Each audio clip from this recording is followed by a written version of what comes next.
स्वागत आहे माझ्या आजच्या ब्लॉग मध्ये. तुम्हाला आता प्रश्न पडला असेल की माझी बायको अशी आंघोळ का करत आहे गार पाण्यानं. त्याचं कारण हे असंच आहे, दंडवत. दंडवत यासाठीच की माझा पोरगामध्ये माझा छावा अचानक आजारी पडला, त्याला सोलापूर दवाखान्यात ऍडमिट करायला लागलं. तेव्हा माझ्या मम्मीने उपचार चालू असताना तिला सांगितले की बाबा आपल्या रानातील लक्ष्मीला दंडवत. मग माझी बायको म्हणले की माझं लेकरू थंडणीत होते, मी तो दंडवत घेते.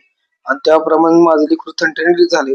आणि मग आम्ही ती दंडवत पूर्ण करण्यासाठी आज रानात चालतो.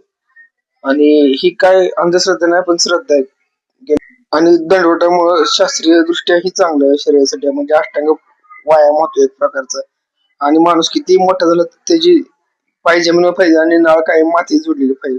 म्हणून ही आमच्या लक्ष्मीसाठी आम्ही आज नसमतोकासाठी आलतो. आणि कसं असते, रूढी परंपरा प्रथा ह्या जुन्या लोकांनी जे काढलेले आहेत त्या पाळलेच पाहिजे असं मला वाटतंय. का त्यातले मोठे तथ्य आणि शास्त्र लपलेलं आहे. आणि आता ही आमची पुढची पिढी ह्या आमच्या लक्ष्मीसोबत नतमस्तक होताना.